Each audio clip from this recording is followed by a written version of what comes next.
Le grand oral des grandes gueules.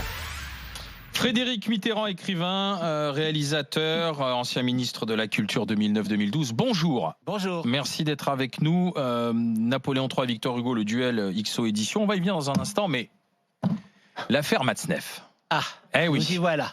Nous y voilà, effectivement. Qu'est-ce que vous en pensez? Écoutez, moi, je n'aime pas la meute. Je n'aime pas la meute. Quand j'étais petit, au lycée, j'étais le plus jeune de la classe.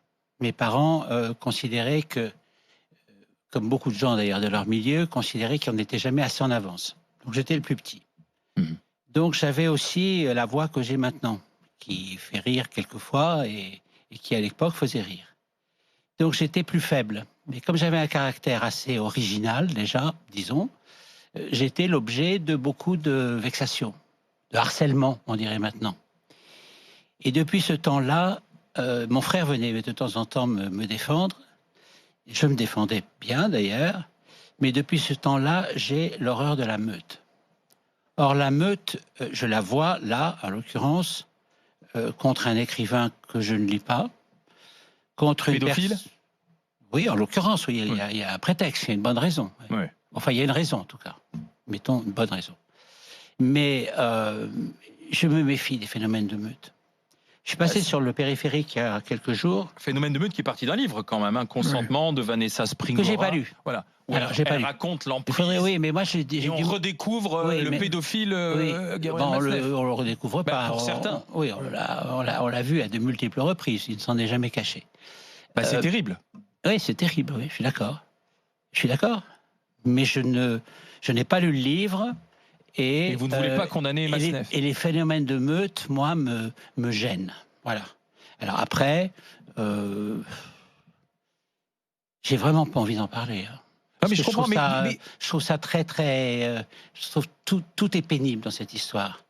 Ce qu'il a fait, la manière dont il s'en félicite, la manière dont, pendant 30 ans, personne n'a rien dit, la manière dont maintenant tout se retourne, tout ça... Et vous regrettez que pendant 30 ans, personne n'ait rien dit? Mais Parce qu'on dit c'était l'époque. Non, on dit ça, mais il y a beaucoup de gens, il y a des gens qui l'ont dit. On a rappelé Denise Bombardier, oui, que je connais par ailleurs, qui est une femme que j'ai trouvée... Mais il a été protégé par un petit milieu germano-pratin. Alors ça, c'est encore un truc qu'on dit toujours. C'est une historienne qui le disait tout à l'heure, qui avait l'air du temps et qui avait le milieu de la transgression de Saint-Germain-des-Prés, qui s'autorisait tous les excès, toutes les illégalités. Voilà. L'historienne en question, je n'ai pas lu non plus ses ouvrages, donc je ne sais pas. Il y a toujours ce truc de la caste, comme ça, la caste qui protège, comme si la caste était quelque chose de coupé de la réalité, et comme si dans la caste, il n'y avait pas aussi sans cesse des affrontements, des violences, des méchancetés, etc. Tout ça, rien de tout cela ne me plaît, c'est pas vraiment le bon mot, mais je me méfie de tout ça. Mais vous avez été ministre de la Culture. Oui. Franck Riester, l'actuel ministre de la Culture, a rappelé pour qui j'ai beaucoup d'estime, que l'oral littéraire n'était pas une garantie d'impunité, et il voulait revoir justement auprès du Centre national du livre l'allocation de plusieurs milliers d'euros qui est versée à Gabriel Matzneff. Vous êtes d'accord avec ça? Je suis d'accord sur la première partie de la question, enfin de la réponse. Le talent littéraire, le talent artistique n'exonère pas de la morale. Ça, c'est sûr, on est d'accord. Mais il ne faut pas toucher à l'allocation? Ça me gêne qu'un ministre, que j'estime par ailleurs énormément,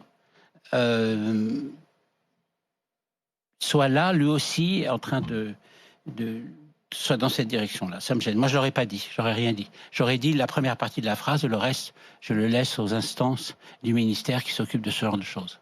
Marianne Soubré, maître Soubré. Alors, vous n'aimez vous n'aimez pas la meute et je peux le comprendre, hein, mais après on parle de propos qui sont revendiqués et de propos criminels qui sont revendiqués. Simplement, vous pouvez pas, et malheureusement, et je me doute à quel point c'est délicat pour vous, mais on ressort beaucoup de choses en ce moment. Pour moi, pour beaucoup de gens. Hein.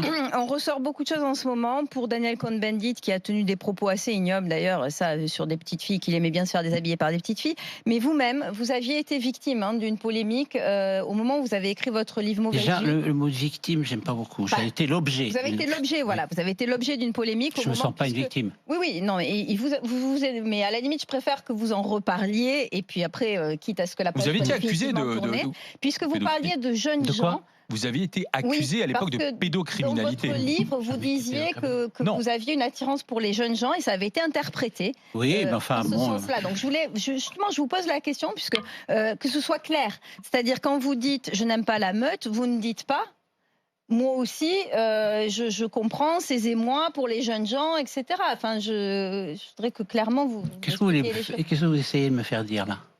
Je n'ai pas bien compris votre question. Mais aujourd'hui, si vous voulez, on ressort des propos de personnes qui ouvertement tenaient des propos pédophiles.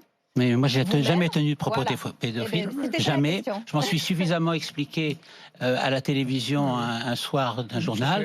J'ai jamais été pédophile. Je n'ai jamais tenu des propos pédophiles. J'ai écrit un livre. Les gens qui l'ont lu, qui ont été nombreux d'ailleurs, les gens qui l'ont lu ont sans doute compris que c'était un livre qui expliquait comment un homme essaye, ou parvient peut-être même, à surmonter tout un ensemble de désarrois pour essayer de devenir quelqu'un de mieux.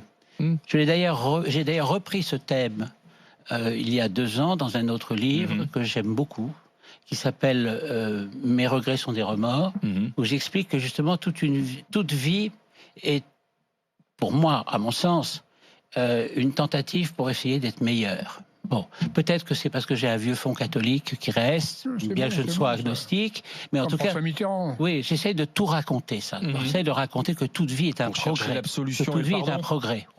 Non, je ne cherche pas l'absolution, je ne cherche pas le pardon, et surtout dans des médias que les gens voient, etc. Ça n'a pas de rapport. Mais on pose la question, j'essaye simplement de pouvoir me regarder, moi, dans la classe, en me disant que je n'ai pas fait de mal. Vous savez, toutes les vies sont complexes. Hein. Moi, j'ai élevé 3 garçons. Ça aurait pu être des filles, c'était des garçons. J'ai élevé 3 garçons, l'un a 50 ans, l'autre en a 42, le dernier en a 27. Ils sont frères. Je les ai élevés. C'était le destin qui a fait que c'est moi qui m'en suis occupé, complètement. Ils sont très différents de moi. Ils aiment les filles, ils ont des enfants, ils aiment le foot, ils aiment travailler, etc. Ils sont très différents de moi. Oui, grand-père, oui. J'étais avec eux il n'y a pas longtemps.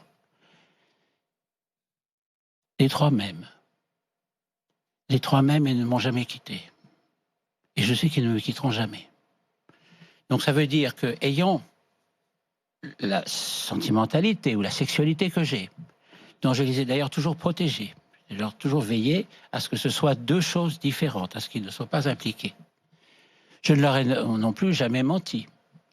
Mais au fond, on en a très peu parlé, puisque comme je les tenais à l'écart et qu'ils savaient ce qu'il en était, ils ont tout à fait respecté ce que j'étais, comme moi je l'ai respecté. Donc, voilà. Je veux dire que j'ai voulu, moi, dans mes livres, que ce soit La mauvaise vie, ou que ce soit, vous noterez le titre, ou que ce soit Mes regrets sont des remords, j'ai voulu montrer que toute vie était une progression. Et qu'il y avait des moments terribles, il y avait des moments où on se plongeait dans des tentations qu'on n'aurait pas dû avoir, etc. Mais que ce qui était important, c'était d'en sortir. C'est ce que j'ai raconté. C'est ce que j'ai raconté dans les 2 livres. Et je pense que les gens qui me connaissent bien, et pas simplement ceux qui s'agitent sur les réseaux sociaux, ou ceux qui m'insultent dans le métro, ça m'arrive assez souvent. Parce que je prends le métro et très souvent, pas très souvent, mais disons 2 ou 3 fois par an, quelqu'un surgit et m'insulte devant tout le wagon. À partir de ce qu'ils ont lu dans les réseaux sociaux, qui ne correspond pas du tout à la réalité. Pas du tout, pas du tout. Si je vois mon profil dans Wikipédia, je me dis de qui s'agit-il? C'est pas moi. Bon. Tout ça pour dire que je pense aussi que la vie doit être un exercice d'honnêteté. Et que si on écrit un livre où on raconte sa vie, où on raconte son enfance, où on raconte les déchirures qu'on a pu avoir.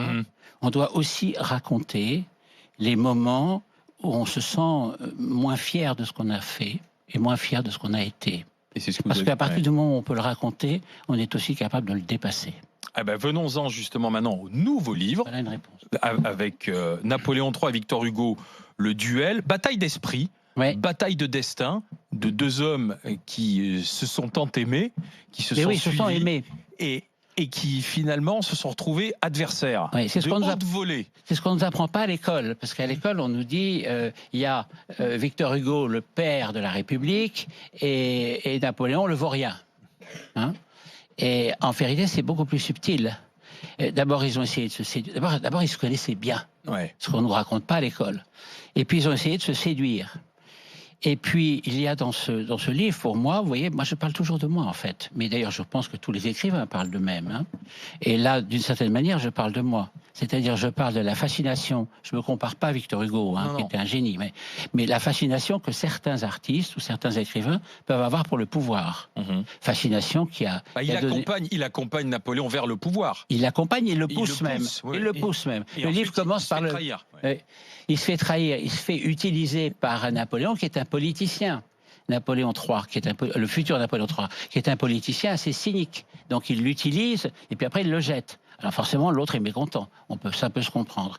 Et puis progressivement, en même temps, grâce à son exil, Victor Hugo peut renouer avec son talent, son génie littéraire, qu'il avait un peu laissé de côté. Parce que dans la période précédente, quand il y avait Louis-Philippe qui était roi, il était très proche du roi. Il était tenté par le désir de jouer le rôle d'éminence grise. Mais rien n'a changé, en fait, depuis ça. C'est ce que j'essaye un peu de raconter. Il y a toujours le pouvoir, la fascination, la trahison, les déceptions. Oui, alors j'essaye de raconter à travers deux images que l'on a. Le prophète de la République, qui était un génie d'ailleurs, et puis le vaurien, qui était quand même un homme très intelligent et qui a fait énormément de choses dans notre pays. Parce que regardez, moi j'ai traversé Paris pour venir vous voir ce matin. Paris, c'est la ville de Napoléon III quand même.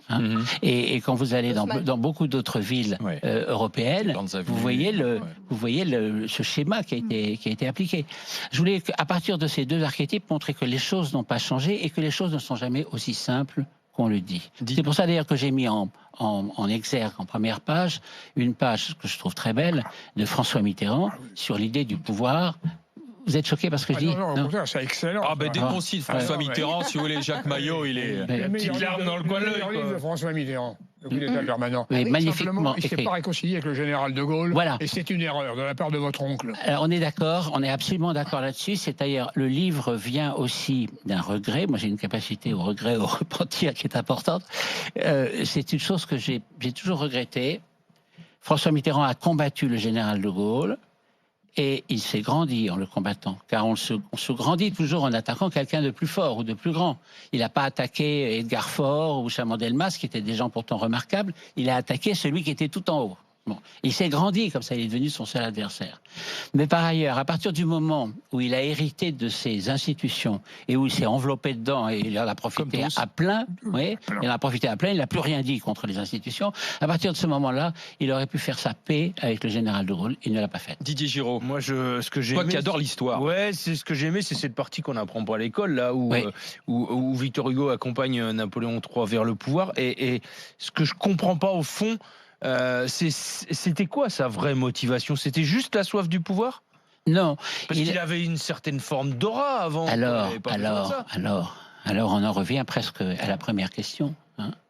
Tout le monde évolue, tout le monde change. Victor Hugo a commencé en étant ultra-royaliste et il a fini en père de la République. Rouge. Et pendant ce temps-là, il a été le conseiller du roi. Il était pair de France. Pair de France, c'était super sénateur. Il était à l'Académie française, à la 5e tentative. L'Académie française avait refusé Balzac, vous imaginez? Incroyable, il avait eu 2 voix, Balzac. Bon, alors que Victor Hugo militait pour lui. Mais il avait évolué et il avait trouvé finalement que le régime de Louis-Philippe, qui était un homme intelligent et assez bienveillant, il avait trouvé que le régime de Louis-Philippe, finalement, c'était l'idéal. Une sorte de république couronnée. Mais le régime s'est quand même effondré parce que Louis-Philippe n'arrivait pas à évoluer. Et donc, il a évolué, il avait trouvé le régime idéal. Après, il s'est rendu compte qu'il n'y a pas de régime idéal et que le régime idéal, c'est sans doute la République. Et évidemment, la déconvenue qu'il a ressentie avec le futur Napoléon III, ça encore. République qui est contestée encore aujourd'hui, qui est contestée de nouveau aujourd'hui. Moi, je ne conteste pas. Moi. Bien sûr. Non, mais ça veut dire qu'il aurait pu se trouver bien dans une monarchie parlementaire à l'anglaise. Oui, sans doute. C'était sans doute son idéal. Alors qu'après, quand il était à Guernesey en exil, il refusait de retirer son chapeau quand il y avait une personne de la famille royale qui venait en visite. Donc il s'était durci. Il s'était beaucoup. Qu'est-ce que vous pensez du pays là aujourd'hui? Et c'est la France d'aujourd'hui. Alors, la France d'aujourd'hui, quand on est loin de la France d'aujourd'hui, comme je l'ai été, je suis allé voir mes petits-enfants, justement, pour la période de Noël, quand on est loin, on la trouve admirable. On se dit qu'elle est fantastique. Tout ce qu'elle a pu apporter au monde et tout ce qu'elle renferme, etc.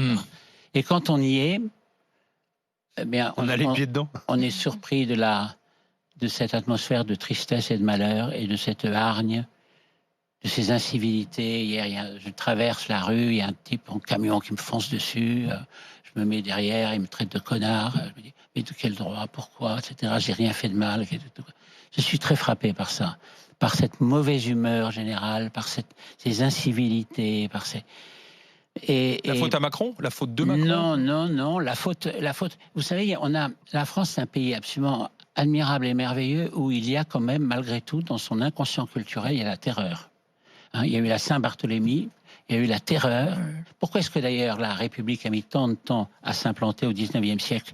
Parce que tous les gens étaient d'accord avec l'idée des droits de l'homme, bien évidemment. Même les souverains, même Louis-Philippe, même Napoléon III étaient d'accord avec ça. Pourquoi? Parce que les gens avaient encore peur de la terreur. Bon, il y a eu la terreur, et la terreur, le souvenir de la terreur a mis un siècle à s'effacer quand il y a eu des républicains comme Jules Ferry ou Jules Grévy qui étaient des barbus sympathiques et qui essayaient de faire un régime qui soit à la mesure de chacun. Bon, voilà. La terreur est quelque part chez nous, la hargne est quelque part chez nous. On a vu ce que ça a été sous Pétain, on a vu ce que ça a été à la Libération. Et on a vu qu'elle peut se déchaîner à tout moment aussi. Oui, encore. Et ça me fait peur. Question de Jacques Maillot. Est-ce qu'on peut faire un parallèle entre Napoléon III et le président Macron? Je vois un point sur les syndicats. J'ai vu que Napoléon III lui avait été jusqu'à interdire les syndicats, et je constate que le président Macron... Napoléon III les a au contraire, les a ouverts. Oui, mais après... Non, mais il a eu une période de dictature. En permanence. Oui, mais ensuite, à la fin, c'était devenu vraiment un régime parlementaire. Vous savez, une des choses qu'on a beaucoup reproché... 30 secondes. Une des choses qu'on a beaucoup reproché à Napoléon III, c'est qu'il a failli réussir. C'est-à-dire que 3 mois avant sa chute, il a fait un plébiscite, c'est-à-dire un référendum, et il a obtenu une majorité écrasante qu'aucun président n'a jamais eu en France. Donc c'est ça l'ambiguïté. C'est quand même assez intéressant, ce genre de situation. Toujours faire un coup de poker au dernier moment, quoi, en fait. Bah oui, mais un coup de poker, quand il y a 7,5 millions de Français qui font le coup de poker avec vous, ça fait quand même beaucoup de monde. Vous regrettez la politique ou la télé, Frédéric Mitterrand, en un mot même? Je regrette beaucoup la télé. Beaucoup. Je regrette beaucoup la télé parce que quand j'en faisais, j'avais l'occasion de faire venir, notamment dans mes talk-shows, l'occasion de faire venir des gens qu'on ne voyait pas beaucoup, qui étaient très intéressants.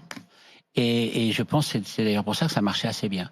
Mais en revanche, je continue à en faire parce que je fais des documentaires. Merci Frédéric Mitterrand d'être passé par... je suis désolé de trop parler, je ne sais pas. Le grand oral des GG. Plongez-vous dans l'histoire de 2 hommes d'un duel, Napoléon III et Victor Hugo, XO édition. Nous, on se retrouve demain avec Maxime Liedo, étudiant en histoire, Fatima Idnounoua, professeur de français, David Dickens, directeur marketing. Et nous serons avec le maire de Sassy-sur-Marne, Pierre-Emmanuel Bény. Vous ne le connaissez pas. Il arrête. Ouais, il fait partie de ces petits maires qui rendent leur écharpe tricolore parce que être à portée de baffe à longueur de journée, ils en ont assez. Et il viendra raconter le quotidien d'un maire d'une commune petite taille en banlieue parisienne. À demain, bonne journée, rendez-vous à 9h. RMC, les grandes gueules.